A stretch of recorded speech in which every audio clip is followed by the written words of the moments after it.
ఇద్దరు చేయాల్సిన పనిని ఒక వ్యక్తే చేయాల్సి వస్తే కాస్త కష్టంగానే ఉంటుంది. మన శరీరంలోనూ ఒక్కోసారి ఇలాంటి పరిస్థితే ఎదురవుతూ ఉంటుంది. రెండు కిడ్నీలు చేయాల్సిన పనిని ఒకే కిడ్నీ చేయాల్సి వస్తూ ఉంటుంది. కిడ్నీ దాతల్లో ఈ రకమైన పరిస్థితి మనకు కనిపిస్తూ ఉంటుంది. అయితే కొంతమందిలో పుట్టుకతోటి ఒకటే కిడ్నీ ఉంటుంది, రెండో కిడ్నీ ఏర్పడి ఉండదు. ఈ రకమైన పరిస్థితిని డాక్టర్లు సాలిటరీ కిడ్నీ అని పిలుస్తారు. ఇలాంటప్పుడు భవిష్యత్ ఆరోగ్యం గురించిన ఆందోళనలు చాలానే కనిపిస్తూ ఉంటాయి. ఒకే కిడ్నీతో జీవితాంతం నెగ్గుకు రాగలరా అని సందేహిస్తూ ఉంటారు. ఒకటే కిడ్నీ ఉన్నప్పుడు ఎదురయ్యే కష్ట నష్టాల గురించి ఇప్పుడు తెలుసుకుందాం.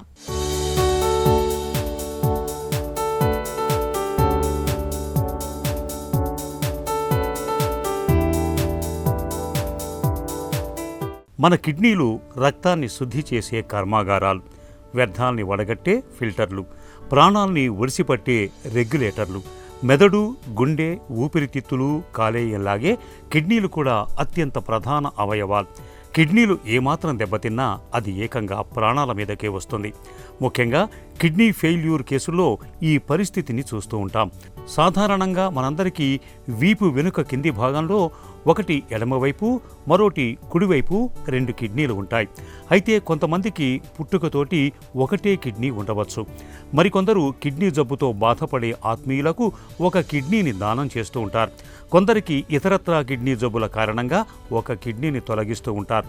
ఇలాంటప్పుడు అనివార్యంగా ఒకే కిడ్నీతో జీవనం సాగించాల్సి వస్తుంది. ఇలాంటప్పుడు ఉన్న ఒక్క కిడ్నీ పనితీరు గురించి, దాని ఆరోగ్యం గురించిన చింత చాలామందిని వేధిస్తూ ఉంటుంది. అది విఫలమవుతుందేమో, ప్రాణాల మీదకు వస్తుందేమోనని భయపడుతూ ఉంటారు. నిజానికి ఒక్క కిడ్నీ ఉన్నప్పటికీ చాలా సందర్భాలలో అందరిలాగా హాయిగా జీవనం సాగించవచ్చని చెబుతారు డాక్టర్లు.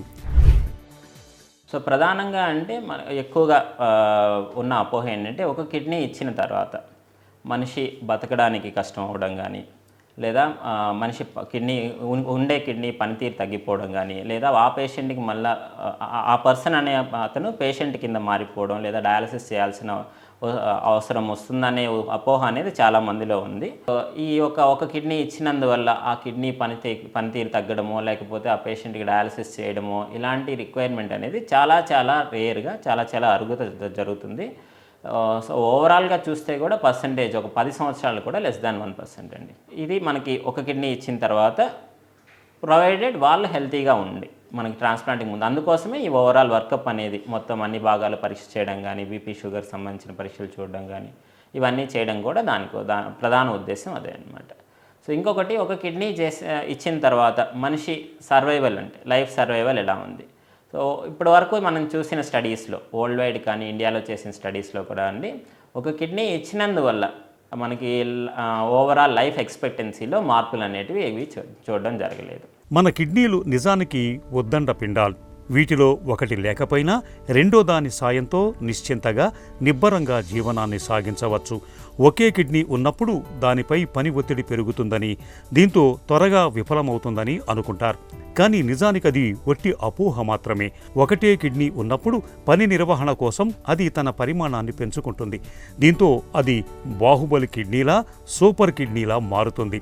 దీంతో రోజువారీ జీవనం సునాయాసంగా గడిచిపోతుంది. అయితే 2 కిడ్నీలు ఉన్నప్పుడు ఒక కిడ్నీ దెబ్బతిన్నా మరో కిడ్నీ ఉంటుంది కాబట్టి పెద్దగా ఇబ్బంది ఉండదు.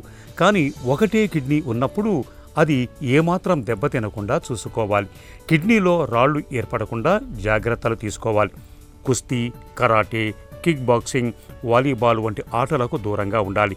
ఆహారంలో ఉప్పును తగ్గించాలి. తరచూ రక్తపోటు, మూత్రంలో ప్రోటీన్ పోతుంది లేనిది తెలిపే ఆల్బుమిన్, క్రియాటినైన్ పరీక్షల్ని చేయించుకుంటూ ఉండాలి.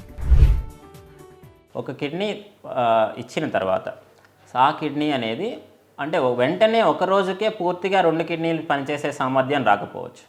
కానీ ఒక నెలలో 70 నుంచి 75% పనితీరు అనేది 2 కిడ్నీలు చేసే దాంట్లో 70% పనితీరు అనేది ఒక కిడ్నీ అచీవ్ చేయడం జరుగుతుంది.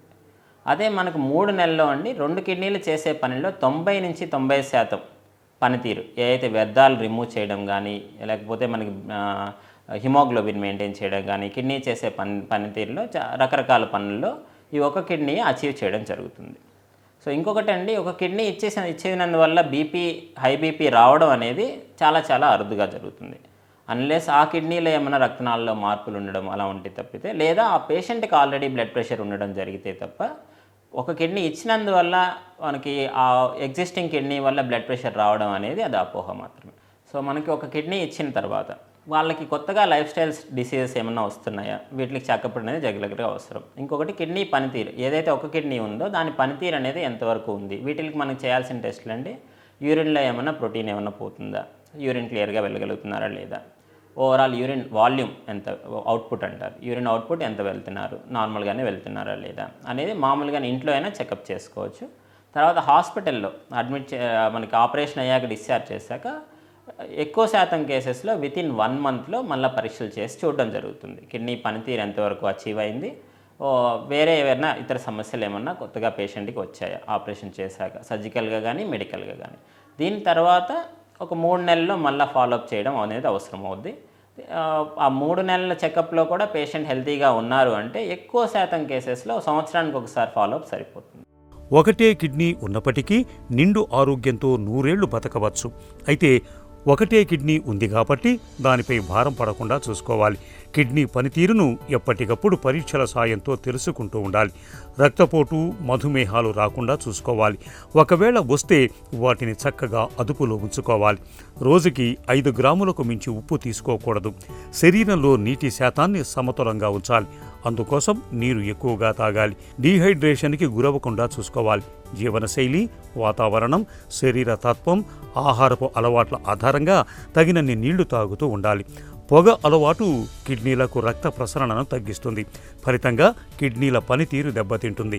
కాబట్టి ధూమపానానికి దూరంగా ఉండాలి. అవసరానికి మించి పెయిన్ కిల్లర్స్ వాడటం ప్రమాదకరం. ఈ మందులు కిడ్నీల పనితీరును ప్రభావితం చేస్తాయి. రక్తంలో కలిసిన ఈ మందుల్ని ఫిల్టర్ చేసే క్రమంలో మూత్రపిండాలు ఎక్కువ శ్రమకు గురవుతాయి. కాబట్టి డాక్టర్ సలహా లేకుండా పెయిన్ కిల్లర్లను వాడకూడదు. ఇలా అన్ని రకాలుగా జాగ్రత్తలు తీసుకుంటూ ఉంటే ఒక కిడ్నీ ఉన్నప్పటికీ హాయిగా జీవనం సాగించవచ్చు.